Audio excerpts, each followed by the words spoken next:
మాజీ మంత్రి పేర్ని నానికి చెందిన గోడౌన్లో రేషన్ బియ్యం మాయం కేసులో పోలీసులు మరో ముందడుగు వేశారు. న్యాయమూర్తి అనుమతితో ఇప్పటికే రిమాండ్లో ఉన్న ముగ్గురు నిందితులను పోలీసులు తమ కస్టడీలోకి తీసుకున్నారు. మచిలీపట్నం సబ్ జైలు నుంచి వైద్య పరీక్షల కోసం ప్రభుత్వ ఆసుపత్రికి తరలించిన అనంతరం కస్టడీలోకి తీసుకున్నారు. గోడౌన్లో రేషన్ బియ్యం మాయం కేసులో A2, A4, A5గా ముగ్గురిని ప్రత్యేక పోలీస్ వాహనంలో బందర్ తాలూకా పోలీస్ స్టేషన్కు తరలించారు. న్యాయవాదుల సమక్షంలో వీరు ముగ్గురిని సాయంత్రం వరకు విచారించనున్నారు. కాగా గోడౌన్లో రేషన్ బియ్యం మాయం కేసులో పేర్ని నాని సతీమణి జయసుధ A1గా ఉండగా పేర్ని నాని A6గా ఉన్నారు. అయితే జయసుధకు ఇప్పటికే ముందస్తు బెయిల్ మంజూరవగా పేర్ని నాని దాఖలు చేసిన ముందస్తు బెయిల్పై నేడు హైకోర్టులో వాదనలు జరగనున్నాయి. ఈ కేసులో A3గా ఉన్న సివిల్ సప్లైస్ అసిస్టెంట్ మేనేజర్ కోటిరెడ్డికి న్యాయస్థానం బెయిల్ మంజూరు చేసింది. గోడౌన్లో బియ్యం మాయం వెనుక అసలు వాస్తవాలను తెలుసుకునేందుకు నేడు A2, A4, A5లను పోలీసులు విచారించనున్నారు.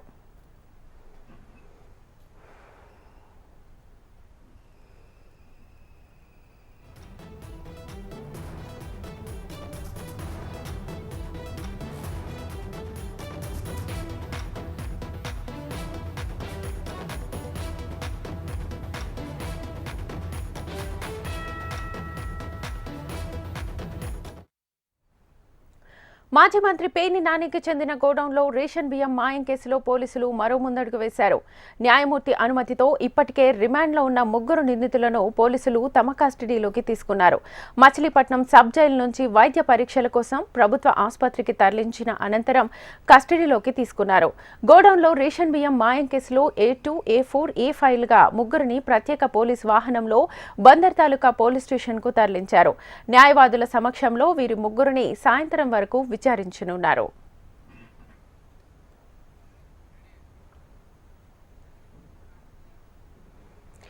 కాగా గోడౌన్లో రేషన్ బియ్యం మాయం కేసులో పేర్ని నాని సతీమణి జయసుధ A1గా ఉండగా పేర్ని నాని A6గా ఉన్నారు. అయితే జయసుధకు ఇప్పటికే ముందస్తు బెయిల్ మంజూరవగా పేర్ని నాని దాఖలు చేసిన ముందస్తు బెయిల్పై నేడు హైకోర్టులో వాదనలు జరగనున్నాయి. ఈ కేసులో A3గా ఉన్న సివిల్ సప్లైస్ అసిస్టెంట్ మేనేజర్ కోటిరెడ్డికి న్యాయస్థానం బెయిల్ మంజూరు చేసింది. గోడౌన్లో బియ్యం మాయం వెనుక అసలు వాస్తవాలను తెలుసుకునేందుకు నేడు A2, A4, A5లను పోలీసులు విచారించనున్నారు. ఇదే అంశానికి సంబంధించి ఫుల్ డీటెయిల్స్ మా ప్రతినిధి కాంతి అందిస్తారు. కాంతి.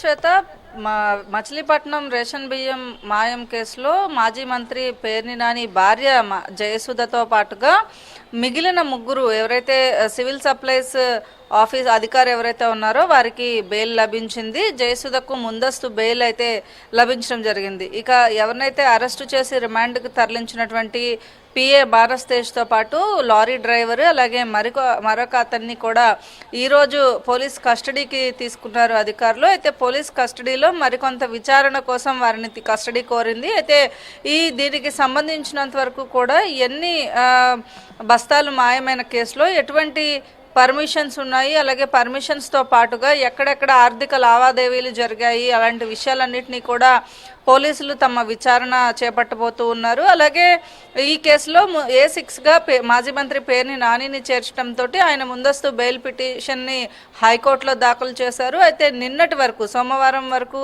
హైకోర్టు ఆయనకు ఎగ్జామ్షన్ ఇవ్వమని ఇచ్చింది. అయితే నిన్నటి వరకు ఎటువంటి అరెస్టు చేయవద్దు అంటూ కూడా పోలీసులకు సూచించడం జరిగింది. అయితే నిన్న మధ్యాహ్నం హైకోర్టులో లంచ్ మోషన్ పిటిషన్ని మళ్ళీ పేర్ని నాని తరపున ఉన్నటువంటి లాయర్ మూవ్ చేయడంతో లంచ్ మోషన్ పిటిషన్లో PP గడువు కోరడం జరిగింది. ఈ నేపథ్యంలో హైకోర్టు ఈ రోజు వరకు గడువు మళ్ళీ పొడిగింపు ఇచ్చింది. ఈ నేపథ్యంలో ఈ రోజు హైకోర్టులో ఎటువంటి తీర్పు వస్తుంది అనే ఉత్కంఠ అయితే కొనసాగుతూ ఉంది. అయితే రేషన్ మాఫియా కేసులో ఇప్పటికే జయసుధకు ముందస్తు బెయిల్ను ఆల్రెడీ మచిలీపట్నం జిల్లా కోర్టు ముందస్తు బెయిల్ దాఖలు చేయడంతో విచారణకు ఎప్పుడు కూడా సహకరించాలి, పోలీసులు ఎప్పుడు పిలిచినా కూడా విచారణకు రావాలని ఆమెకు ఆదేశాలు జారీ చేయడంతో అరెస్టు బెయిల్ వచ్చిన తర్వాత రెండవ రోజు ఆమెను విచారణకు పిలవడం జరిగింది. విచారణలో ఆమె నుంచి కొన్ని డీటెయిల్స్ తీసుకున్నారు. ఈ నేపథ్యంలో ఈరోజు ఎవరైతే ముగ్గురు నిందితులను అరెస్టు చేసి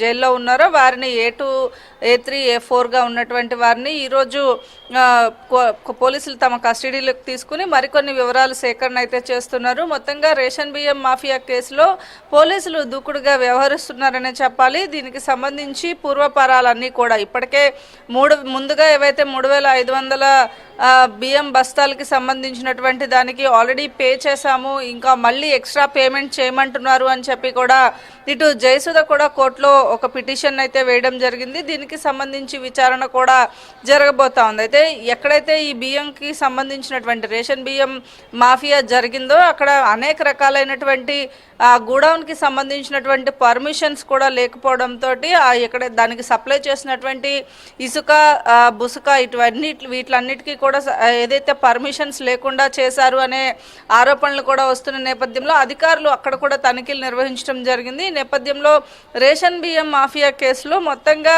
ఏదైతే గత ప్రభుత్వ హయాంలో మంత్రిగా పేర్ని నాని ఉన్న సమయంలో ఆర్థిక లావాదేవీలన్నీ కూడా పేర్ని నానికి తెలిసే జరిగాయి. ఏదైతే A2గా ఉన్నటువంటి మానస్తేజ్ని కూడా పోలీసులు విచారించడం జరిగింది. ఈ విచారణలో ఆయన చెప్పిన దాని ప్రకారం ఆర్థిక లావాదేవీల విషయంలో మొత్తం పేర్ని నాని ఏది చెప్తే అదే చేసినట్లుగా ఆయన వెల్లడించినట్లుగా తెలుస్తోంది. నేపథ్యంలో ఆ పేర్ని నానిని కూడా A6గా ఆయన పెట్టడం జరిగింది. సో ఈ కేసుకి సంబంధించి ఈరోజు హైకోర్టులో కనుక ఒకవేళ ముందస్తు బెయిల్ గ్రాంట్ చెయ్యకపోతే ఖచ్చితంగా పోలీసులు పేర్ని నానిని అరెస్టు చేసే అవకాశం ఉంటుంది అనే న్యాయ నిపుణులు చెప్తూ ఉన్నారు. ఈ నేపథ్యంలో ఈరోజు ఎటువంటి కోర్టు తీర్పు వస్తుంది అనేది అయితే వేచి చూడాల్సిన అంశం. అయితే A1గా ఉన్నటువంటి జయసుధకు ముందస్తు బెయిల్ ఇచ్చారు. అలాగే ఆల్రెడీ A2, A3గా ఉన్నటువంటి సివిల్ సప్లైస్ అధికారికి కూడా బెయిల్ మంజూరు చేయడంతో నానికి కూడా బెయిల్ వస్తుందనే ఆశాభావం అయితే వ్యక్తం చేస్తున్నారు. అయితే ఈ నేపథ్యంలో ఈరోజు హైకోర్టులో జరిగేటువంటి